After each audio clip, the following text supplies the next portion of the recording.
Hello, good to see you. Oh, let's see. Oh, Unmute. hi. Hi, good morning. Happy Friday. How are you doing? Friday. I'm a little stressed. Mm, Yeah. Your hair looks pretty curly. thank you. I need to get like a bigger curling iron. It's just kind of a smaller one, so I'm Oh, trying, trying to let it well, grow. it looks nice. Thank you. Thank you. I've kind of tried to like not be the girl, and get it too high, but I feel like it was just kind of flat. So thank you. Yeah. Christine, I've worked as a stylist. I don't know if I mentioned that. Well, you've Not done a not lot of things, Antonia. not hair, wardrobe. Oh, okay. But I'm very like I notice everything everybody wears and how they put themselves together and jewelry. I notice everything. I get on the subway every day and I'm like horrified at I'm like, you left the house like that today? Like seriously. Oh, Some that's people are very amazing. fashionable in New York, but not everybody. Nope, nope. I'm afraid I wouldn't probably be one of the fashionable ones in New York at all. Yeah, yeah, pretty casual. Yeah. Hi, Heather. Good to see you. Hi, Jesse. Good to see you guys. Well, I'm sorry that you're feeling stressed. Antonia, is it something that we can help support you with the program? Is that causing you extra stress? Well, interestingly, I feel like the course is flying by Is. and I feel very behind. And Mm, like last night I went I've been a little daunted as I shared about figuring out the internship piece and I took a couple steps this week, but it's still not there. But then I remembered I was like, I haven't even like touched the forgiveness work. I'm just like, there's so many pieces of the puzzle that I'm like not paying attention to. And I'm trying. Doula Giver sent out an email last night saying, is there anything we can help you with? So I just wrote a little note saying all the things I'm just telling you, just going, I'm freaking out. Is anybody else freaking out? And I also wrote to my study buddies too. So good, good. I just want you to just. I know it's impossible for me to remove the stress that you might be feeling, but just give yourself some grace. I too felt like, oh my gosh, there's so much to learn, but you have lifetime access to this, and you're going to stay connected in the group afterwards, and it's not like you know, you're just going to be dropped off after your 12 weeks. We're here to support you the whole journey, and my journey has been well, I mean, I'm still doing my forgiveness work. So please just take that off your plate, your check off list of things to do, because some things are, I call them touch points. And so sometimes those are like, oh, that's a little painful. I'm gonna, maybe pause on that. But I think just honoring the process that forgiveness work is lifetime work. And I think really in the beginning is just being willing to even just look at it and what happens. And I think so for those of us that are blessed to be in this beautiful program is that we get to have the luxury of um, like having the awareness to do it now, or at least think about it now before mhm. we get to the end of life. Because what's happening are people are just like, nope, I'm not doing that. I'm not doing the hard work. And then when they get to the end of life, it causes for a much bumpier landing. And so it's a lifetime work. And so, really, just giving yourself some grace. It's okay. Just because I mean, we're at week 7, we have 5 weeks to go. A lot can happen between now and then. Probably if there was anything that I would maybe recommend is maybe if you're thinking about your bedside hours, please just think about starting that process. Or I think Suzanne really talks a lot about really just being mindful about like just don't stop, just keep taking forward Mhm. motion. And don't beat yourself up. Like I have a to-do list that's so long, and I'm a queen of sticky notes. And if I can at least just do one thing off my to-do list every day, and sometimes it, to be honest with you, it's just go for a walk. Sometimes I have to remind myself that we're not human doings, we're human beings. And sometimes we get into that, like, we got to do this, we got to do this, we're going to miss out. I'm totally a big person too about FOMO, right? I don't want to miss Yeah. out on anything. And the next thing I know, I'm completely untethered and ungrounded, and I've lost my way yet again. And so, really, um, this isn't a race. This isn't a competition. And just being mindful, it's you're perfect right where you're at, and just absorb this program, absorb this connection, make as many connections as you can, and just keep moving forward. Don't beat yourself up. You're doing amazing. You're showing up at such an incredible level. Just being here is enough. So just be kind to yourself. Sorry, I'm done preaching. I'm done lecturing. You're doing amazing. I mean, I tell myself that, baby steps and like a little bit at a time every day. And I did, even since Tuesday, I reached out to, I mentioned this program, BNS Hospice, that I have some experience with. And I called them again to say, even though the training is longer than our required hours, I think I was telling you that. Yeah. But I said, okay, tell me more. What are the requirements? What are the dates of the next training? I got all the information, Good. I'm still not sure. But I'm also saying to myself, well, don't limit yourself. Like, call a couple other places, because I kind of want to find the right place.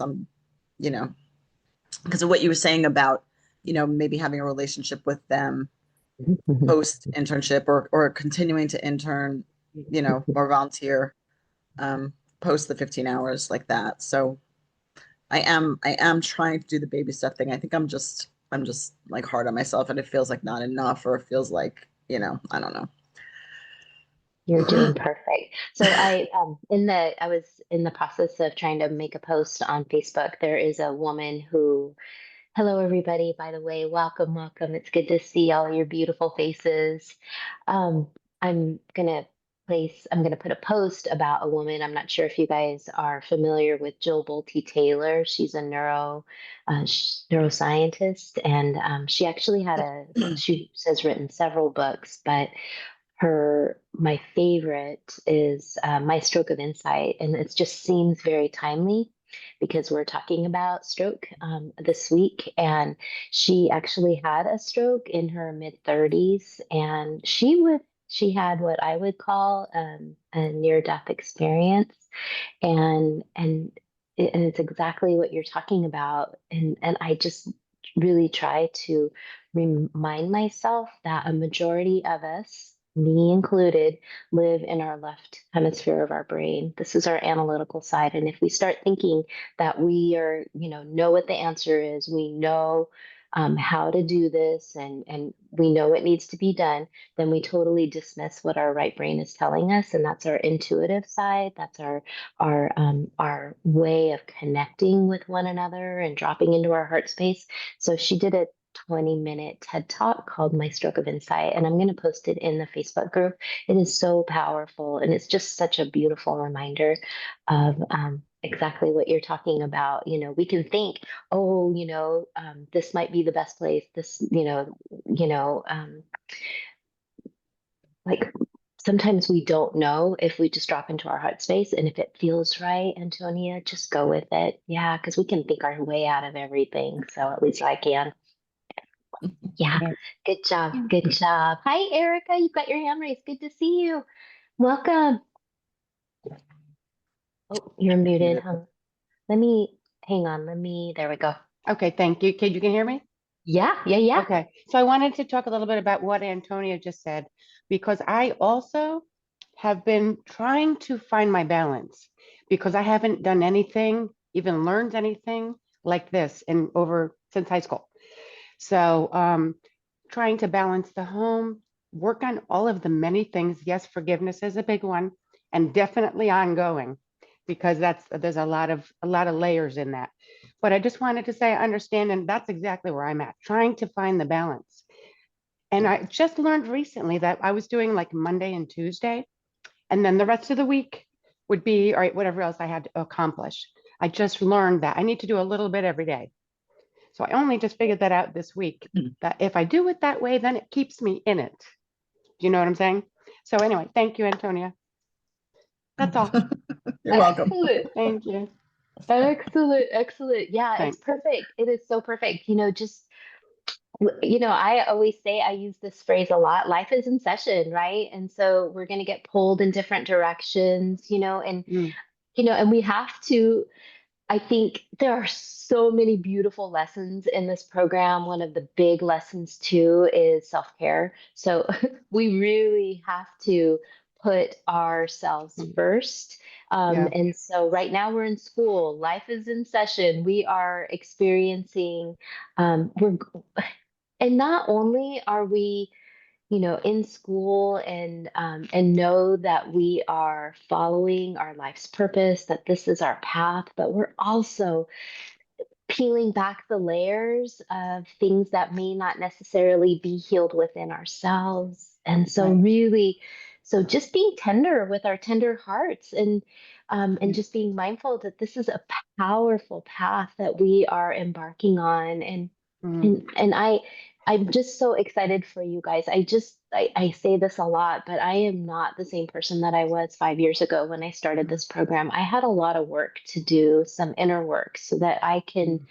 fully step into the space as a doula giver and really become that observer and the person that doesn't take my stuff with me when I enter the home. Because right. to be honest with you, I was doing a bit of that when I was a hospice nurse, and I was doing that kind of in my life, and I had some things that were still unhealed, and Mm, until things are kind of out of our field of vision, until it kind of comes in, and then we can take a look at it and say, oh my gosh, grief, here you are again. I thought I had dealt with you, but here you are again. And just having grace to have that awareness to look at it yeah. and move through it. It's beautiful. It's a beautiful process. So this takes work, and I can't you can't minimize that. Of course, getting the knowledge, we got to kind of work on the nuts and bolts of things, but also this Mm, is a spiritual path. This is a mm, beautiful path that we are embarking on. So you guys, you're thank you. doing it. So give yourself some grace. Yeah, excellent.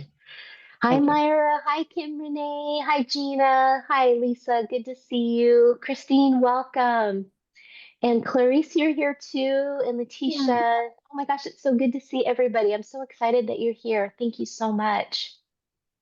Was I just wanted to say to Antonio, I've been away babysitting my grandson, and I just walked in the door, so I haven't seen your outreach letter yet. So I apologize if I was on your list and haven't responded yet, but I will. Beautiful, beautiful, excellent. Oh gosh, I'm glad you got to spend some time with your grandbabies, Clarice. Awesome. Yep. That's good. That's good medicine right in itself. Yep.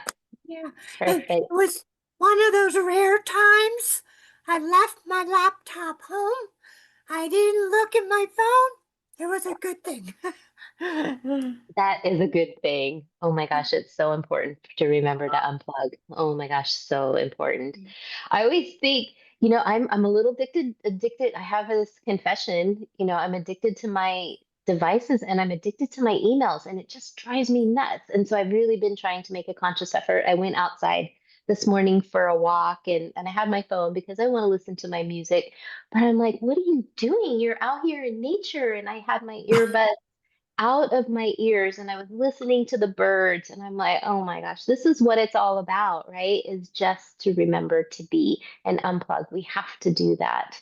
We're not supposed to be plugged in all the time. We're not supposed to be like that. So thank you, Clarice. I'm glad you're here. Appreciate it. And welcome. Hi, Ray. Good to see you. Welcome. Good to Can you see hear me you. okay? Yep. Okay. Yeah, it's great to be here. Finally, I have a Friday with some space in it. Good. And I appreciate what you're all saying. This has really been this week has been tough for me. I'm gonna get teary. Sorry. Well, I'm not sorry. It's who I am. The idea of people suffering and to be with them while they're suffering has really hit me hard. And I just want to know, can you address that a little bit? Oh, it's really like I just yes, yes, and suffering in our own personal lives, suffering with our loved ones, suffering the world. There's so much suffering going on. But like seeing people who can't breathe and putting yourself in that, or putting myself in that situation. I don't want to take it on. I want to be somewhat objective, but there's some identification there. And yet I want my heart to be open. Yeah. It's beautiful. It's a practice, Ray, to be honest. As I've continued on this journey, it's an act of self-care. And really, well, and we have to just be really clear too, when we see someone that is going through that process, it is so much different when it's not your person. So when it's your person, it's a completely different experience. But honoring both processes of, well, there's two thoughts I have. So I use this term of being the hollow bone, which is just from a practice of just working with people who have um, been in that space of death and dying, um, but also observing death and dying from the perspective of we actually live and die every day. So, there's death that is viewed in so many different ways. There's the death of the seasons, right? So the earth is going through this birthing and this dying process. Spring is birth, and then fall, the leaves fall. And so it's just kind of this process that our planet is going through. And it's also all living beings live and die. Our plants die, our animals die. And and so having that tenderness and recognizing the sacredness of each of us has really allowed me to be aware of death as part of life. And so as we continue on this journey, really beginning to understand that that this is really a transition, and not that. And I think that we're kind of a unique group because we get kind of we understand the sacredness of death, and perhaps this is not everybody's belief system, but also like this could be just another. This is a transition to another form, and we know that energy cannot be destroyed. It just changes form. And so the way that I look at it now is really they're just transitioning. They're just changing form. And that has allowed me to become a hollow bone and just really become the observer. And the trick is that we don't get washed away in the suffering. Is somehow we create a space, just a sacred boundary, and it's kind of it's an energetic boundary of just allowing yourself to be the observer. There have been times where there was one time, there was a woman I was with at the end of life, and we don't always, as doulas, or just even for our own people, we aren't able to be right there when they take their last breath, or we aren't there at those last moments or those last minutes or hours. But sometimes we get the gift of timing and being able to be present for that. But I was there caring for this woman, and I knew she was close. She was laboring and had those long periods of apnea, absence of breath, and I knew she was close. And you can just feel the energy changed in the room, and it just becomes so sacred. And she had a healthcare, like a caregiver that was there that had been with her for a very long time. She had Parkinson's, and they were best friends. And this and this patient was you could just see she was so peaceful in her face, and she was working so hard, but just that process, that separation of letting go, and her caregiver was just stroking her head and singing to her, and we were all just crying, but crying in a way of this was the most beautiful Yes. moment, Yeah. and so so it's natural. I think, like, I don't want us to be so hard that we aren't not feeling the sacredness of that experience. We just have to really practice to not get washed away in that suffering. And I think we have to be really careful about our judgment of suffering. Sometimes what appears to be suffering to us really is just the laboring process. It takes a lot of work to get out of this physical body. It's Yeah. very similar to birth. And so I hope that answers your question. I think just really just practicing being in that state of neutrality and just being the observer. And then and if you have to remove yourself, check yourself. Oftentimes I'll, be present for someone, and then I'll go out in my car and I'll fall apart. But we do have to maintain some level of professionalism. But Sure. I think that if we aren't moved by these experiences, perhaps we need to be in a different field.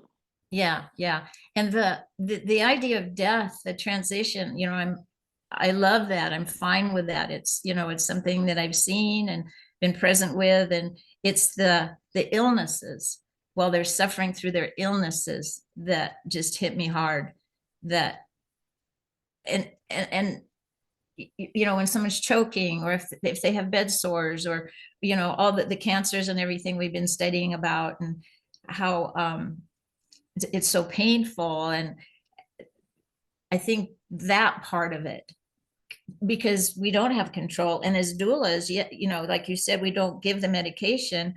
We can make sure they're in the home, maybe suggest, and, but it's not for, to watch someone suffer, I think is what hit me hard. Yeah. And I think, thank you for that. And having that awareness of that's where we are going to shine is our attention to tight symptom management, and just having that awareness of how long has your person been laying on their back? Have they been on their backside for several hours? Perhaps we need to reposition them. I think that we can we can really be an advocate for our client on such a deeper level, Yeah. and really, um, I remember one time I was in a nursing home as a hospice nurse, and the conditions were horrific. And this man was laying in his own soiled clothing, and um, and I had to really check myself at the door, right? And I just saw this at this facility that it looked like people were working really hard, and so I really had to check myself and say, you remember, girlfriend, I was a CNA when I was 18, and it was not uncommon for me to have 30 patients. Wow. Conditions have not, it has not changed that much. And so I have to really just honor and just trust that people truly are doing the best that they can.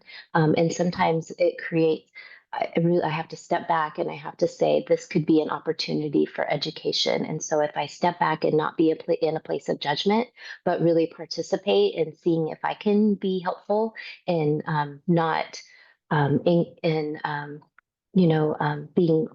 judgmental in a place.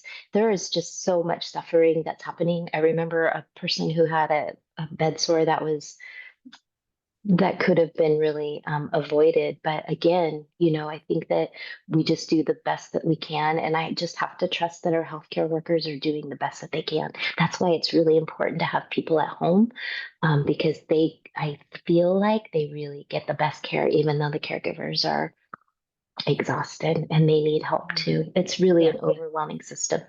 Yeah. Yeah. Well, thank you. I appreciate being able to get that out.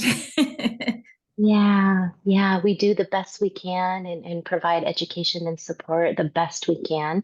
Um, but also just, um, you know, again, just coming from a place of love and non-judgment, that, um, and I think too, the picture too of suffering, and so, um, that the folks may not, um, anyway, I'll stop there. Yeah, suffering can look so different for everybody. So Yeah, yeah, yeah, thank you. yeah. Thank you very much. You're welcome. You're welcome. I want to say hi to Lisa and Sydney that popped on. Good to see you. Antonia, you've got your hand up. Oh, hang Quick on. question, Christine, Yeah. about maybe this will help me quell my anxiety. Yeah. Because we keep talking about the 12 weeks, which is, I understand that's like the structure of the first certification. But I've shared before that like I'm really excited about the second one. Yeah. And can we just talk a little bit logistically about what happens after the 12 weeks? Yeah. Is that okay So with everybody? Is that everybody cool yeah. with that? Okay. Yeah, for sure. So, you will be invited into another group, and actually, you should, if you aren't already, be in the. Let me just go to Facebook really quick. I'll do it on my phone. There should be. I think that the name has changed. So. I believe it's the Good Death, Good Life community. It was when I first started. It was I think it.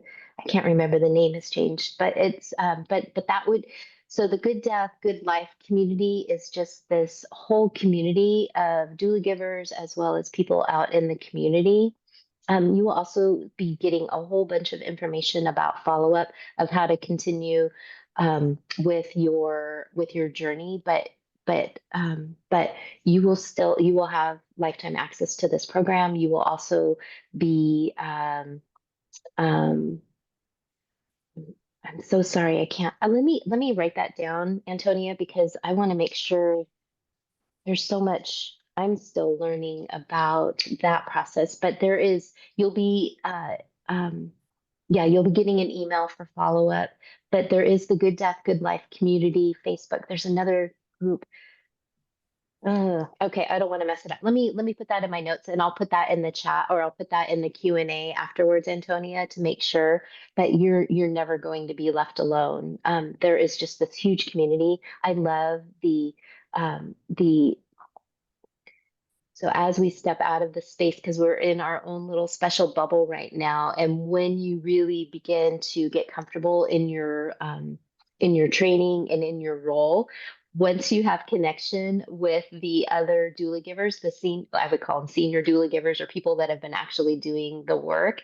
I don't want to overwhelm you with all the people that are doing the work, but I think that for you, Antonia, you should connect with Adrienne Alate. I think she's in New Jersey. She's over there somewhere, and she's created such an incredible elder care business that yes, she's doing some amazing things. So there's some doulas that I want you guys to just plug in with so that you can continue and to learn from them as well. But we're not gonna leave you alone, Antonia.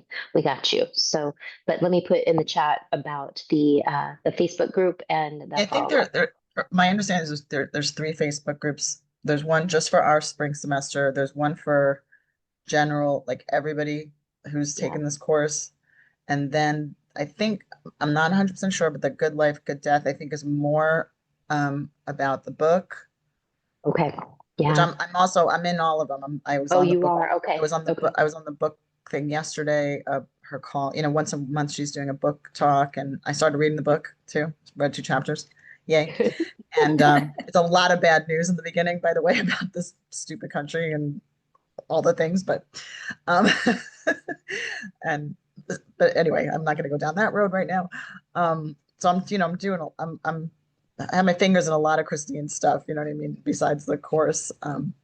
but so I think I'm pretty sure I'm in that group. But yeah, if there's any clarification, or I can also reach out to doula givers to, but I'm thank you. sure I'm sure that's a question that a lot of people have, and I'm sorry I can't answer that fully right now, but I will find out for you and let you all Christine, just know. one quick one, and then I'll let Christine Adams speak.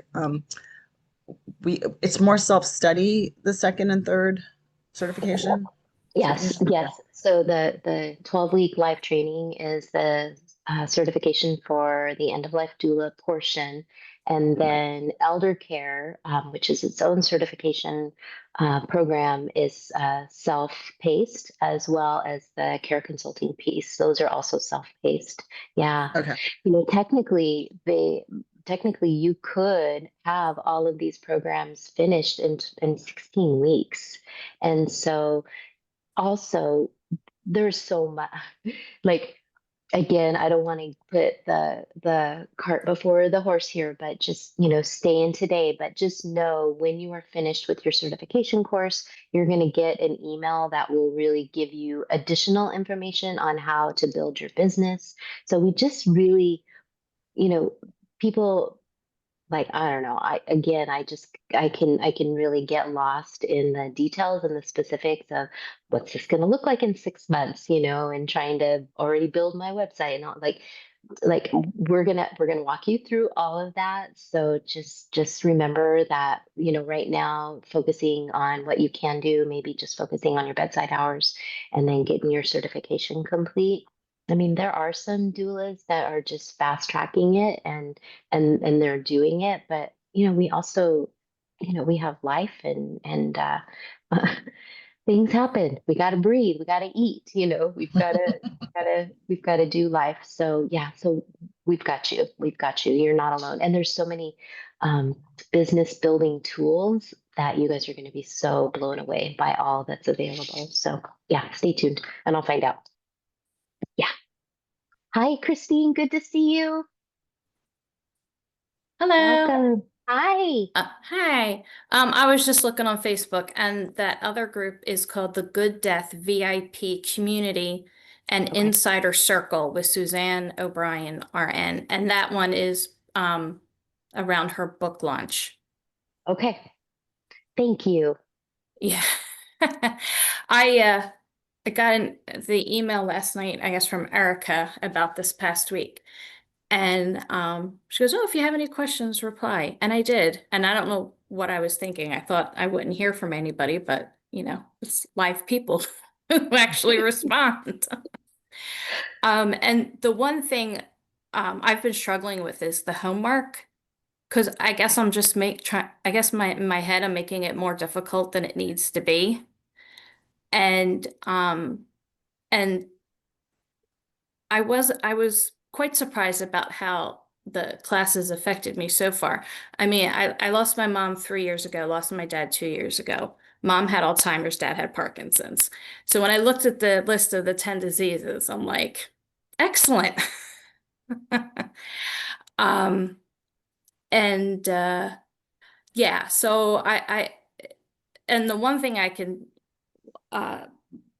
I definitely appreciate about this group is that I'm learning the questions that families can ask that I wish I had known 3, 4, 5 years ago. And particularly the transition phase. I had to put my mom in a nursing home because her condition just changed like overnight. And fortunately, she didn't realize or didn't care that she was in a nursing home. She had worked for a doctor for over 35 years. So, and most of their patients were older. So, like on one of the first visits there, I'm like, "So what do you do here?" And she goes, "Oh, I help the old people." Excellent. And yeah, and the staff would say, "Yeah, we keep getting her to try to eat, but she just cleans up the table. She doesn't want to eat." And yeah, for her, like the last meal I'm pretty sure that she ate was on New Year's Eve, 2021, and she died February 22nd. She went almost 2 months really without a whole lot of nutrition. And my mom was stubborn, her mother was stubborn, so I think that was a lot of it. But as we were learning the phase out of the different parts of transition, at the end of the class, I went, oh my God, my mom transitioned like 3 weeks before we actually started the transition, so much earlier than I realized. The nursing home calls one morning and says she didn't really sleep, her heart rate is elevated, and her temperature is a little high. They didn't say she had a fever, but it was higher than, I guess, what they consider to be normal. So they sent her to the emergency room. And there, thank goodness, the doctor was just like, have you talked to hospice? So he actually had their hospice, somebody from their staff to come and talk to me and help me through that. But while she was in the ER, they tested her for COVID and they said she had COVID. I'm like, she doesn't have COVID. She had COVID before it actually became national news. We realized that because she had gotten very, very sick. But so because she tested positive for COVID, they wouldn't let us see her. So they wouldn't let us see her for 2 weeks. And during that 2 weeks, I called to check in on her. And one of the nurses or aides put the phone to her ear, and she could talk, but I don't think she understood what a phone was, and certainly who I was on the other end because she couldn't see me. And then the first day after the 2 weeks, my sister takes my dad over, and my mom is in a wheelchair, completely unconscious. And because of COVID, the nursing home wouldn't let us on her floor to visit with her.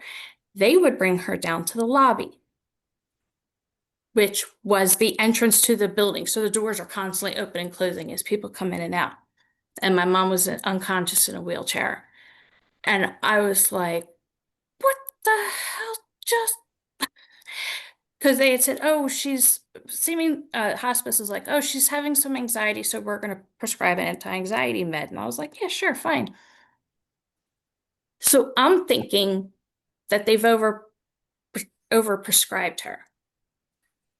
And then I go the next day and she's in the same condition. And a hospice,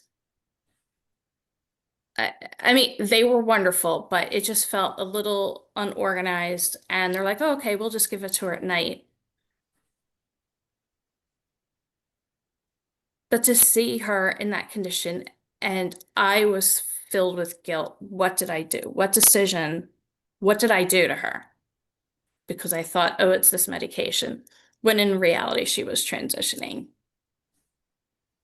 And I actually had to fight with the nursing home. They said, well, we can let you come up to see her, when they even said, yes, she's transitioning. And they said, well, you can come up and visit her, but you can only come once. So my sister's like, so we stay with her and she doesn't die when we're there. So we're not allowed back up to see her again and to be there by her bedside.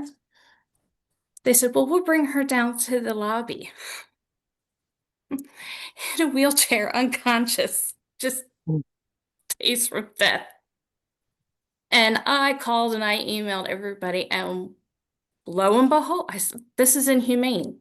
Like, this is stupid. Like, I don't understand why, like, she's dying. What are you doing?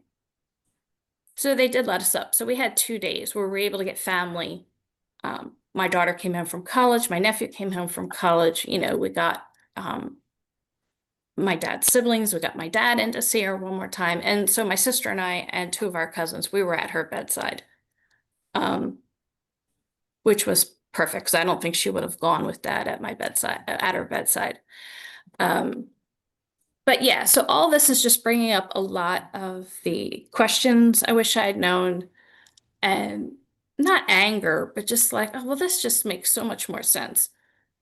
So then when my dad passed, it was much easier to say, to say to doctors, no, we're just, like, we need to take, he had been in the hospital for a few days. I'm like, no, he's coming home. We're doing a hospice. And they're like, no, we can help him. He had Parkinson's. And he also had skin cancer, and the radiation from the skin cancer, damages the inside of your throat. Well, in Parkinson, you lose the ability to swallow. So he was already having difficulty. And then he woke up like the day after Christmas with COVID. So he really was having a hard time. And the hospital just could not understand. They're just like, we can help him. We can help him. I'm like, he has Parkinson's. He's not going to get better. Even if whatever you do is not going to help him. And so I was able to explain that to my dad. And he's like, I want to fight. And I'm like, Dad, you're not going to get any better. They're going to keep you here, then send you to rehab for 3 weeks. And he was just like, get me the hell out of here. So we did. And I was really glad because then his brothers and, siblings came out to see him. My sister and I were with them. And my mom was very strong in her faith. My dad was not really keen on organized religion. So the things that we could say to my mom at the end to help her cross over, we could not say to my dad. But sunsets and mom is waiting for you and your dad is waiting there to take you fishing. And, it's good. Sit down, smoke your cigar, have your cocktail. Like, we're fine. Enjoy the sunset. And so his passing was easier in a lot of ways because we knew what to expect to some degree. I don't know. This ended up just like a Christine therapy session. I didn't mean it for to be that. But yeah, like all of this comes back, especially the past 2 weeks with discussing these things. And yeah. And so for me, like when my mom was in the hospital the first time, when I'm scrambling, Suzanne did the thing, scrambling to get a nursing home and scrambling to file for Medicaid. And I'm like, oh, yes, been there, done that, could write the book. And it was during that process I said to my sister, I said, I gotta make a YouTube video and tell people about this because this is like, nobody tells you about this stuff. And I Yes, you actually do. had created some YouTube videos about the process of the various aspects that I had to do because I was power of attorney, executor, and a healthcare proxy. And I just, tell people how important it is to have all those. And I have my friends saying, I learned from you, so I'm glad my mom gave me this before she had this procedure or whatever. Yeah. So, Oh my gosh. yeah. And the funny thing with Medicaid, it takes a while to get approval. Yeah. Unfortunately, the nursing home took her because they knew that she would be approved. And we got the approval letter for her medical assistance after she died. It took like 2 months or so to finally get everything. And that was the entire time she was in the nursing home. And then we did get a bill from the nursing home, but fortunately it was like $1,900. I'm like, this is the best check I've ever written because it could have been so much worse. Oh my But gosh. so Thank you. I'm sorry. I didn't mean to. No. Yeah. No, so good. But So good. yeah. Antonia wrote, maybe we should write a book about barely surviving, about being a caregiver. I mean, amen to that. Yes. There is like I hear you, I see all of you, and it's so painful we have to acknowledge that the stuff that we're learning, it is. And Christine, your losses are still fresh. That's not that long ago, and that's both your Yeah. parents. And seeing, like to Ray's point of, the suffering, the unnecessary suffering that happens, and we cannot. I mean, to me, there is no doubt in my mind why we are here because of one, our hearts, that not everybody is called into this space, but also remembering that our past experiences have led our path to where we are. Like we're here because of those past experiences. And really, now that we know more, we can do more. And really our stories and our passion of knowing that death is not always going so well. And so really we can step into the space of saying, I know that we can do better. We can do better. And with tools and education, it can go so much better. can we prevent people from dying? No, that's not even possible, but we can really ultimately allow people to have the tools to prepare for that journey. And I mean, my dad was actively dying. He was in the transition phase. I didn't even see it coming. I didn't know what was happening. I'm like, what's this restlessness about? Granted, that was 15 years ago before my training. Had I known then what I know now, I would have been able Mhm. to recognize it. But it does cause so much angst when you're in the process. But I really just want to take a moment and just allow yourself to just feel.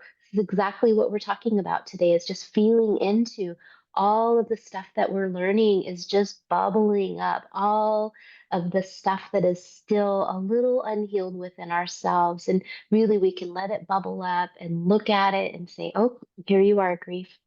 I see you, I acknowledge you, I feel you, I love you, I thank you, doing that, the forgiveness, not only forgiveness of that facility, forgiveness of the people that I'm sure we're trying to do the best that they can, but also forgiveness of yourself, feeling so powerless over the situation, and then the tremendous loss and grief that you're experiencing. Those are huge losses. Parent losses are huge. So thank Yeah. you for all of that. It's beautiful. I'm so excited for you. And please consider writing a book.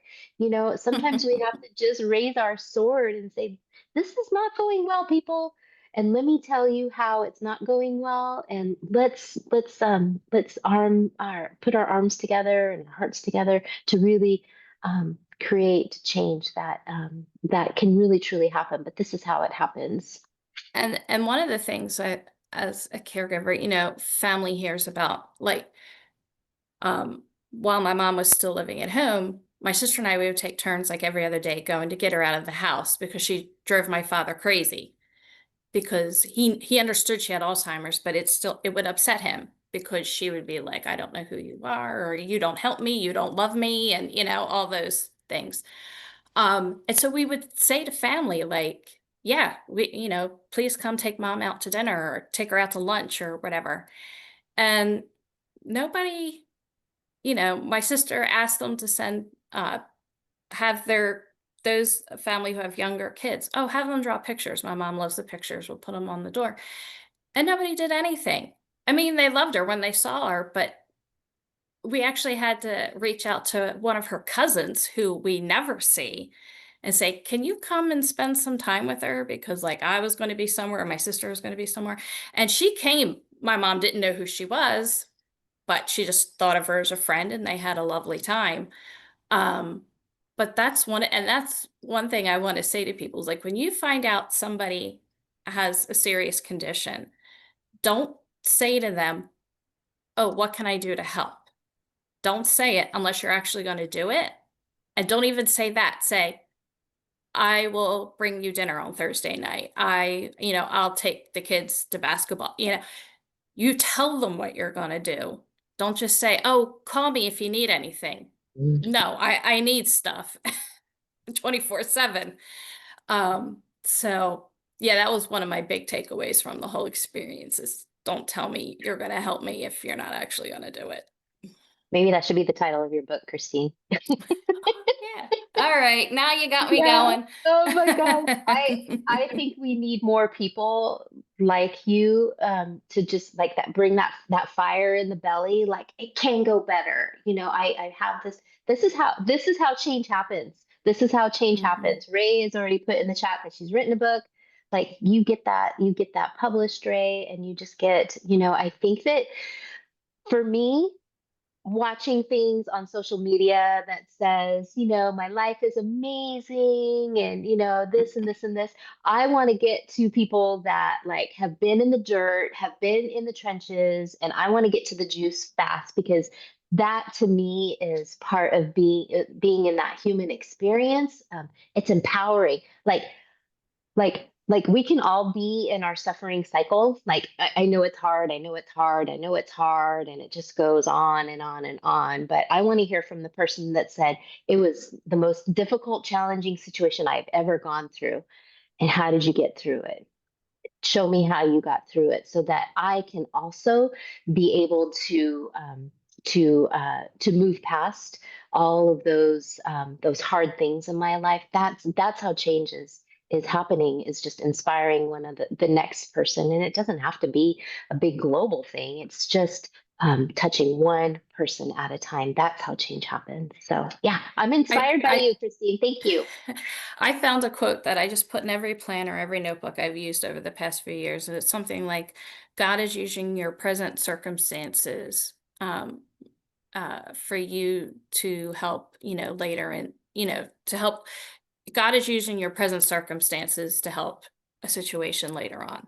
And that's what I just clung to. It's like, there's a reason why I'm doing this. There's a reason why this happened the way it did. So, losing both back to back. I mean, now, yeah, I had their funeral cards, and I'm like, they're not here. Like, how is it they're not here? Um, but yeah, that's what I just like, there's a reason why all this is happening, and I have to do something with it. Yes, you do. Yes, you do, my friend. Good work. Good work. Thank you so much. Thank you so much. Letitia, hello. It's good to see you. Let me unmute you. There you go. Okay. Hello. Oh, thank you. Thank you. Yeah, it's early at my place, but anyway, I just wanted to say something about what Christine said about the transitioning.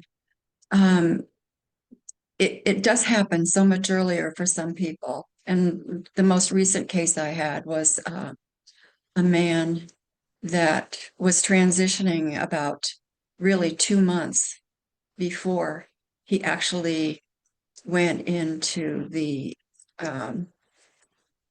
his end of life stage. And his family, nobody in the hospital, nobody in the nursing care made mention of it until it was a dumpster fire. And he just kept saying, I want to go home. I want to go home. Um, and then his wife said, I'm going to bring him home, and got hospice involved. But it was so stressful and chaotic for everyone because the medications weren't there that he needed. He had terrible anxiety. He was in pain. He was just about to the point where he wasn't able to swallow anymore. And it was a nightmare. And then getting his children that didn't live close to him to be able to see him. And one of the things that stood out, and his wife still talks about, is the family gathering. They wouldn't, well, she said, could you stay with him so I could just go get my nails done? She just needed a break because she said it was like being a new mom home alone. And that person is so dependent on everything that you do, and you don't know if you're doing it right, or what you should be doing, or what you don't know that you should be doing. And the other thing I was going to say is that I think maybe it was Ray who mentioned something about getting the family to use the medication um, because they're so fearful that they're going to cause their death. And even hospice sometimes glosses over that. Well, if you need it, you can do it. No, it isn't that. Your loved one needs to be calm, and you don't need to be seeing them in pain and restless and having a terrible time. So, Kristen, your story, your experience, I am so sorry you had to go through that. And you know, like you say, Christine, we're all doing the best that we can, but we have to do better for this. And we have to really make a difference. Somebody said in the chat, do a study. I'm like, yeah, definitely, definitely. Because people just don't know what they don't know. Thank you. Thank you so much. Oh, so good. So good. I think Suzanne talks a lot about, in the transition phase, it's like if you are in your you are all going to become experts in this. You're going to be able to determine, these, these are signs. And when people are in the transition, it could be weeks or months actually before someone actually passes. And so so Suzanne calls it, call it. I'm going to call it. I'm going to call it what it is. And if you're wrong, that's okay too. But I think that what happens are people are waiting to get on hospice way too late, and they're not getting the support that they need. And so if you're starting to notice that you have a client, maybe you're an elder care client with someone kind of way before, and you're starting to know, like Letitia was talking about, these, they're wanting to say they're wanting to go home, or they're having an increase in symptoms, have an awareness that they might very well be heading into their transition phase. And so sometimes we wait, and then and then it just becomes all, it's just like the whole the ball of string just becomes completely tangled up, and you just don't even know where to find the end. And so really just being mindful, it's okay to call it. And the worst thing that can happen is, oh my gosh, they live longer, right? And then they have this rebound, and then they're okay. And unfortunately, I think with our Alzheimer's and dementia clients, those are a little hard to call it, because they they have their experience is not so linear. It just goes up and down, up and down. They'll go through periods of not eating, they'll have sleeping more, and you're like, oh, this could be the end. And then they bounce back. And so that happens over and over again. But typically, especially, I've seen with cancer patients, is that they will be doing okay. We're maintaining symptoms, they're staying comfortable. And then all of a sudden they have a pain crisis, or they have this spike in pain. It's like, okay, something's changed. And I think that we need to be really mindful about practicing, like, oh my gosh, they could be heading into their transition phase. And I want to empower you and trust your gut. Yeah, they probably are. So how can we increase our support? And you guys are all, you're right. You're right. This is how change is possible. We have to have the awareness of really what's going on. So yeah, oh, there's some good stuff in the chat. Good job, you guys. Thank you so much. Heather, good to see you. Your hair is so cute. You got it. It looks good. Thank you. You're welcome. Anyway, I wanted to just kind of piggyback on what Christine Adams and Ray said. It's been a real week and a half, or 2 weeks now, excuse me, where I'm flashing back on every person I have been with that has passed. And I'm thinking, oh, that's what happened to those people. Oh, now I get it. And out of all those people, I've only seen one person that was assigned a hospice worker. And the rest, I'm kind of thinking, why didn't the doctor order hospice? Why didn't they do this? In one case, like in my dad's case, the doctor just said, well, he's going. And I went, he's going? Okay, well, yes, we know that. But does my dad even realize that? And he had lung cancer. And he said, well, he'll figure it out. And I remember just kind of going, oh no, that's my dad you're talking about. This is horrible. So I had a good chat with my dad, and he actually was probably in that shock stage, because at the very end, about 3 days before he died, because he looked at me and he said, am I dying? And I went, yeah, Dad, yeah, you will be. And he just, was so surprised. So anyway, but I'm looking at all these different deaths, and it's like somebody's putting pieces to the puzzle. And now I'm going, oh, I get it. I understand what they were going through.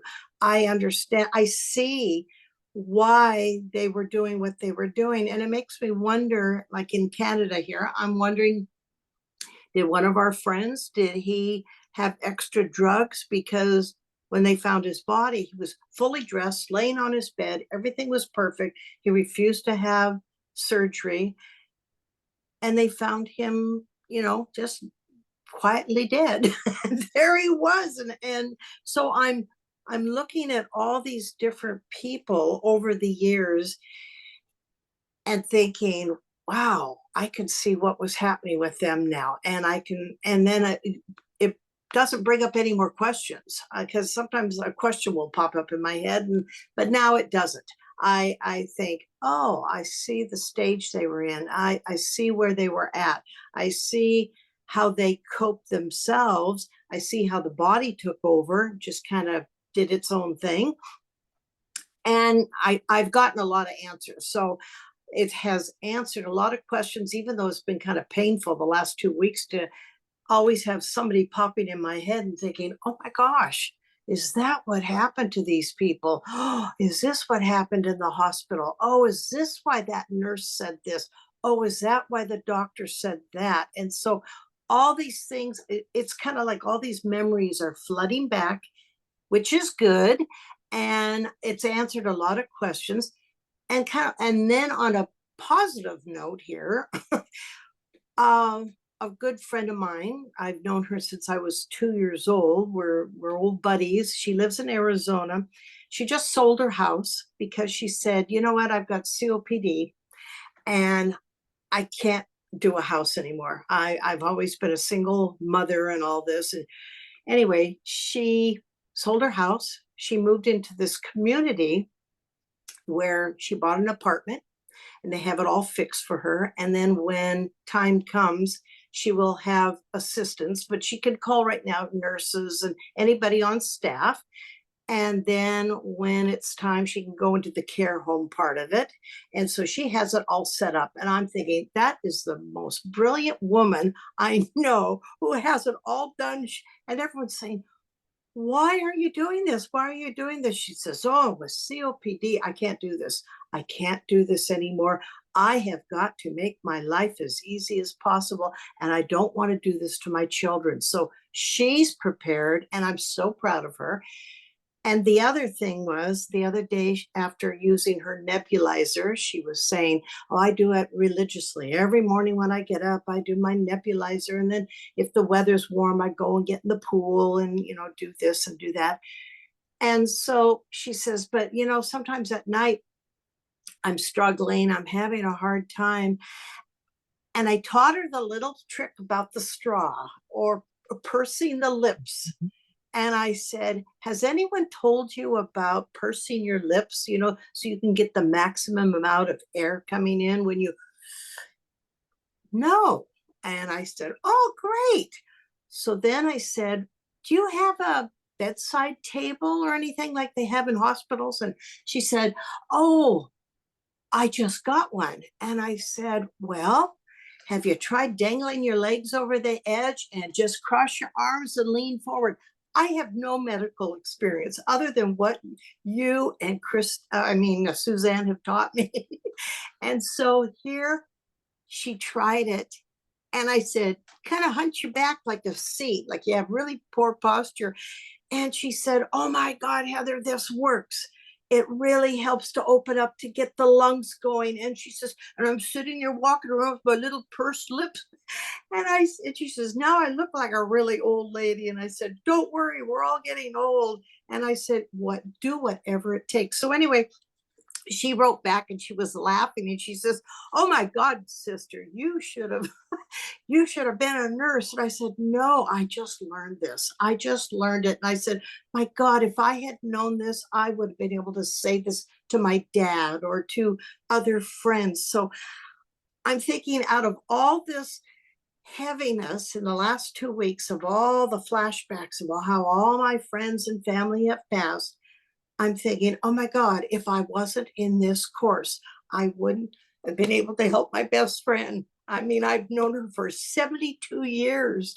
And I'm sitting there thinking, oh, thank God I can pay her back for something, because she has always been there for me, like through the divorce and being a single parent. And, when I didn't have enough food to put on the table and I was working hours and hours. And I remember she would be there dropping vegetables off to make soup or doing something leaving things on my porch and saying, hope you can eat this for a week. And I'd make barley soup or whatever. But anyway, it's wonderful things like that. And I feel like because of this course, I'm able to pay her back now. I'm giving her things. So Anyway, I'm getting all emotional, so I'm just gonna go. Anyway, I just Oh want my to share gosh. that. Thank you, Heather. I cry every time we get together. Like I think every time I'm like, how can we not be moved by stories like this, right? Thank you for, sharing what you did, and Christine and Ray, and all the beautiful people that have shared, and Antonia. It's like we're exactly where we're supposed to be, and all of those paths that we have been on, all of the hard that we've been through has led us to this moment right here, right now. It's just Mhm. glorious. Oh my gosh. I I know. want to say crybaby. Beautiful, beautiful. Kim Renee, I know you had your hand up earlier. Is there anything that you wanted to share? We're gonna go into happy hour, but I wanted to see if there was anything that you wanted to ask, because you did have your hand up earlier. I want to make sure that we honor if you had a question.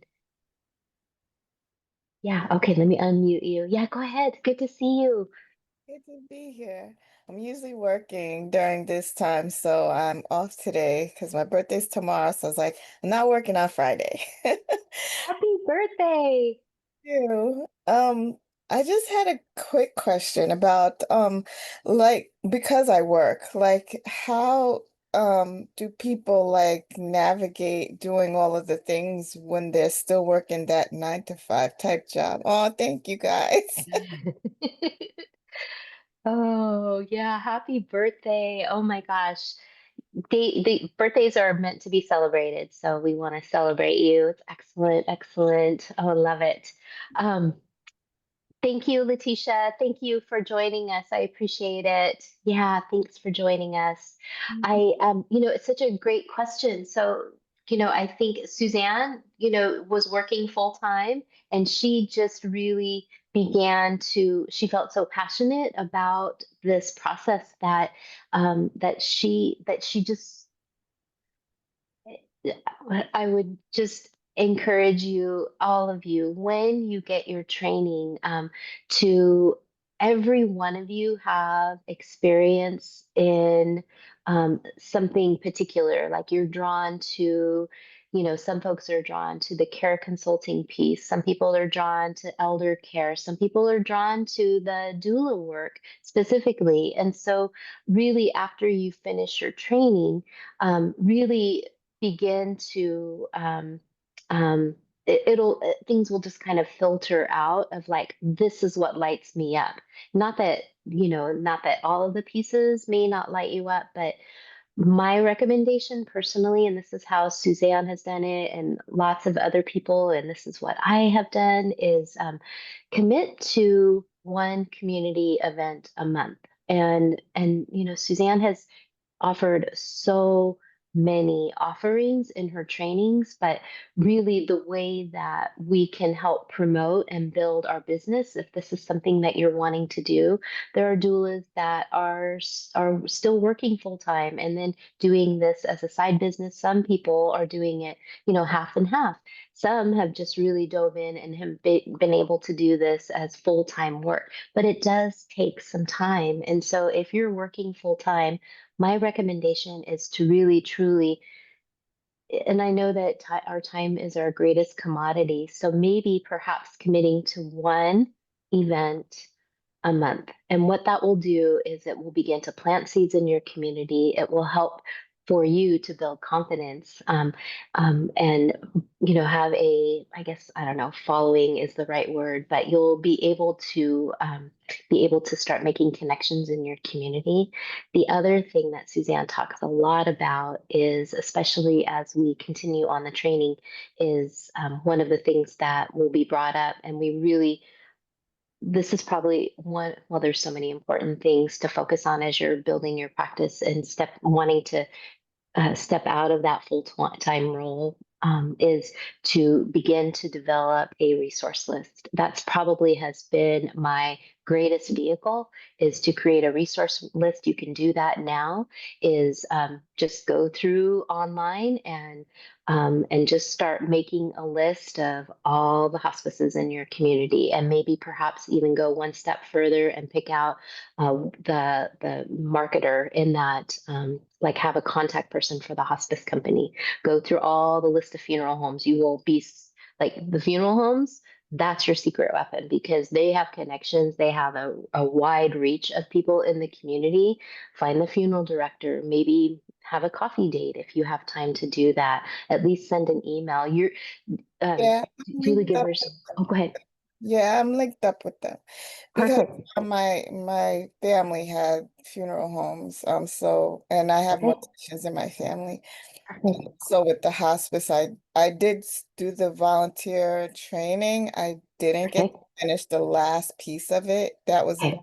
2020, and mostly was because we ended up having to do more stuff with the back to work. So then I couldn't, the trainings were during the weekday, which was fine when we were on lockdown and we had to stay home. But once we had to go back to the office, I couldn't finish the training.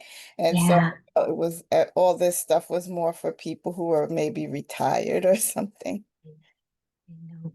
I know. So my recommendation is to just do one thing a month. And what I did personally was, I'm working full time, right? And so it's like, how can I do this? And so I created something.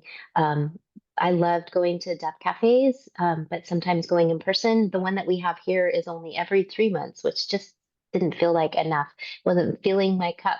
And so sometimes we have to create something instead of waiting for something to happen or waiting for connections to be made. We just create it. And so I created a something called Death Over Tea. And so it's an online, it's like a death cafe. And I felt like death cafes are beautiful. And if you want to do a death cafe, please do that in your community. But people have twisted it a little bit, changed it up a little bit, because if you're doing a death cafe, you can't self promote, you can't provide education. And so I felt that a little limiting, even though it's a beautiful concept. So I created Death Over Tea, and it's just an hour once a month. And some people are doing Death Over Drafts, just doing it at a bar or a restaurant. Some people do Death Over Desserts, Death Over Dinner, death over whatever, death over cookies, so just kind of whatever resonates with you build it and they will come, Kim Renee. I promise you, because that is, people are thirsty for this information. You build community, but it takes one small effort. And I think that if we just do one commitment a month as you're working full time, even I've had people in my death over tea that I've just had one person show up. It doesn't really matter who shows up. It's that I'm showing up for myself, and then I'm getting the confidence, because as I'm speaking to people, it's like I'm looking around in the room like, who just said that, and it's just like you become confident on how to present yourself as a doula giver, and you step into the space, and it's just a sense of empowerment. And that's how it's worked for me, is that I've just showed up and I just keep doing the thing. And I've been doing my death over tea now for over 2 years, and it's growing, and it's growing, and it's just, and now I want to do in our community a good death, good life. I want everyone to do a good death, do like good life, and you're like, do it, do it. Doula Givers gives you everything. It makes it so easy. You don't have to build the ship, right? The ship is floating. Let's just hop on and let's just take the ride together, because it's like, so Doula Givers is amazing. All we have to do is just hop on. Thank Yeah. you. Thank You're you. welcome. You're welcome. So good. Oh my gosh, you guys are amazing. I think let's see, they're in the chat. It was, I want to answer. I saw Sydney. Sydney had said, um, talking about the extra classes and training in the link. So there are so many free resources in the Doula Givers Library. And Christine, thank you for posting that. There are a ton of resources in that, just in it of itself. And I am like not ashamed to say that I follow Suzanne on everything, because she has been my greatest teacher, not only about death but life too. So I'm a huge advocate of just signing up for everything that Doula Givers offers, because there's just so much information in that space. So you guys are rocking it. Good job. So let's see, Erica. Why? Let me see. Let me answer that. Why are people using the at and full name? Can you, I'll unmute you, Erica. I'm not sure what that means. Oh, in the chat, people are doing that. They highlight it in blue, but it's got the little ampersand and then the name. Is that a reason for that? Does it link to something? I'm not Yeah, sure. it'll tag you. So if you're wanting to, Oh, yeah, so it's the same connect. I thing. gotcha. Okay. Yeah, so if you want So to, if you everybody can see them though. So even though I put something up there and just use the name, they can still see it, right? they And can, that's but okay. Oh, okay. if you want to reach out to someone in particular, you Okay. can do at that person and then Okay. they'll get a little notification. Yeah. Oh, okay. Thank you. Yeah, Sorry. you're welcome. My daughter Yeah. just told me that, but I wanted to verify. Thanks. Oh my Okay. gosh, I'm learning everything. Thanks. Those silly little hashtags in Mm. Facebook posts, like there's something about that that's important too. But when you do the at, it tags them. Yeah. Yeah. Okay, so let's do a little breakout. Are you guys all staying? So I just want to make sure that you are all staying. Let's see. Yeah, so let's see. Everybody's staying. Okay, so last week it was a little bumpy because some people got so I would just want to remind you that when you get into the room, make sure that you click got it or okay so that you stay in the room. And then I'll give you a notification to, hey, we're coming back in just a couple minutes. And then I just want you guys to really be able to connect and, talk about how things are going, talk about anything that you want to, but really, um, really focusing perhaps on maybe your why, because I think we're kind of in the trenches. We're right in the middle of all this. And maybe something that that other person doesn't know about you might be fun to talk about. And maybe the greatest aha moment that you've had so far would be lovely. But of course, chat about what you want. And so there's 1, 2, 3, 7, 9. So I think I'll do 3 rooms. And then do you guys have any questions at all? Thank you so much. This is so fun to me. Okay, perfect. Okay, here we go. So we'll do groups of 3, so maybe 10 minutes each, and we'll just let you guys just chat away. 10 or 15, 10 or 12 minutes each, maybe. And then we're going to go have fun. Thank you guys so much. Okay, off you go. Have fun.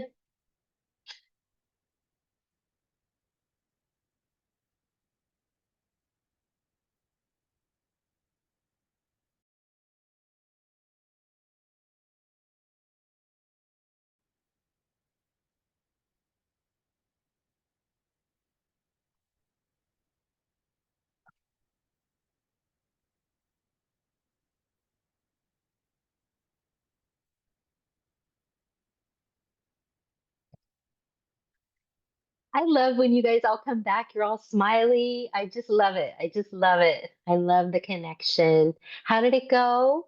Looks like there's a group that's still good. Good. I just love that you guys can get connected.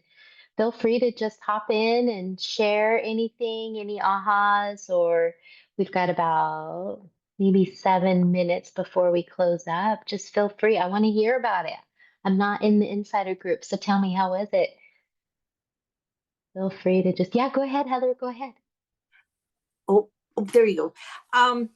Yeah, well, Gina, Christine, and myself, Gina, we couldn't get her to talk, but anyway, she listened. So we got chatting because I wanted to know about the why, more of Christine's why and how she got going and all this. So anyway, one thing led to another. And then we started talking about kind of like experiences of psychic phenomena and things that happen. And I'm truly convinced that the reason, because I have been taking psychic and mediumship classes for the last 3 years. And so I've been able to kind of fine tune my intuition.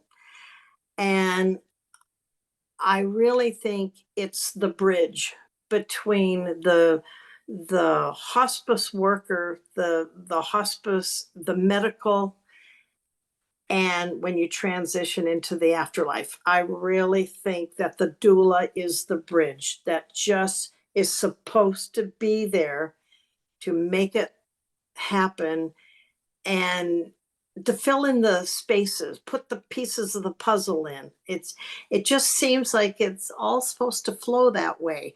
And that's why I'm just amazed that Suzanne did this, that she started this. And I'm just, yeah, it blows me away. So I love it. I love it. I love it. Yeah, it's all interconnected, right? Yeah. Suzanne has been, yeah, I feel like I just knew when I listened to her, I was like, oh my gosh, this is it. This is what I've been looking for. And yeah, love it. Oh, I'm so glad. So glad. Yay. I love all of that. Oh my gosh, thank you so much. because Christine had talked about how they had, talked to her mother, pass, Yeah. be there for dad, come and get him and all this. And it was Yeah. fantastic to hear this. I was thinking, oh, good, I'm not the only one. Oh, there's other people. Oh, this is good. So, okay. Yeah. Love it. I think that to me it feels so validating. It's just like to me that is like it's like you cannot convince me otherwise anymore. So yeah, it's beautiful. Thank you so much. Erica, you have your hand up. Good to see you. Hi. Oh, Hi. oh, did you unmute me? Okay, cool. Thank you. So this was my first um doing this Great. breakout rooms. It was very cool. I was really nervous to see what it was like. My ladies were wonderful. It was great to get to know them well. And I didn't realize, so I realized, yeah, I kind of turned it towards like personal, like kids and whatnot, but I realized I apologized to my ladies if it needed to be something else. I didn't know how it was supposed to go. But the other conversation that Heather had just said was really deep and it got somewhere. We did WISE, and but it was just so cool. It was a little bit of everything. So I just wanted to thank my ladies and look forward to connecting with some of you other ones next time. That's all. Awesome. Thank you. Thank you. There's no rules. This breakout session is for you. And, I kind of just give some suggestions, but the conversations go everywhere. And so it creates a community and just allows you to just be able to get to know people on a deeper level. It's a little, with our online classroom and with Facebook, everybody just coming from a different place and not everybody's on Facebook too. So really, this just creates a beautiful opportunity for people to just connect and get to know one another because we realize, oh my gosh, we're not in this alone. I don't have to do this alone. I have so many people here that are going through the same thing and that we're all here to support you. So yay, I'm glad. I'm so glad. I wanted to share one thing because, oh my gosh, like we talked about earlier, it is week 7. And I just wanted to let you know that um, doula givers will not be open on 4th of July. And we're gonna not also do office hours and the breakout room on 4th of July as well. I'm gonna take some time to be with my husband up in the mountains. So I hope that you guys have some plans to be able to enjoy your time together. But I just wanted to give you a forewarning that doula givers is actually gonna take that day to spend some time for themselves as well, and then we'll continue to do the office hours on Fridays. But just on the 4th of July, we're gonna not be gathering together. And I want to also just kind of circle back around to I was Antonia. I was talking to one of the team members on the Doula Givers team for support afterwards, and so really just want to circle back around real quickly about just reminding you that once you complete the process, you're not going to be let go free. You're going to actually receive an invitation to a group called DSI-DMA, which is another group that allows folks to have more specialized If that's something, if this is the space that you're wanting to move into full time, it's a process where you get direct coaching from Suzanne if you want, not required at all, but everything that is provided with doula givers has allowed people to really be able to step into the space for doing this as a full-time business. And I just can't tell you guys enough. When I started this program 5 years ago, the amount of information that is available for you all today is like blows my mind what is all available for you. So I just want to just let you know that all the tools that are being handed over to you is going to be so much. Your minds are going to be blown. You're going to be able to have information in your business support guide about how to build your website, how to have, she talks about creating a business Facebook page, how to create a logo, how to do business card. Like all of that is given to you. So just keep your feet grounded today, and just know that we've got you. So you're not going to be left alone in this. So we've got you. So. Okay, we made it to 11 o'clock. I always feel so inspired, and I just love hanging out with you guys. You make my Friday, and I love that you guys chose to hang out with me this morning, and just sending you guys all sorts of love. Can we do some hearts again? And I'll post that. And so do the button that is just the reaction and not the one with the effects, because it seems that one right there. So it seems to be better. So I'm going to wait for all the hearts to drop, and then I'm going to practice taking a picture because I always forget. So hang on just 1 second. Okay, it's not that one. Oh, you guys are so patient with me. Okay. All right, here we go. Hearts on 3. 1, 2, 3. Go ahead and put your hearts up if you can. Oh, that's beautiful. Great. We did it. Okay, we did it. We did do it. Okay, one more time. I'm trying to remember how to do pictures, and I keep hitting the wrong button. Okay. It's not that one. Okay, oh my goodness. You guys are so sweet for being so patient with me. Okay, hearts on 3. 1, 2, 3.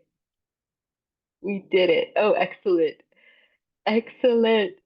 Thank you all so much. I just adore each of you, and I want you to just have a beautiful weekend.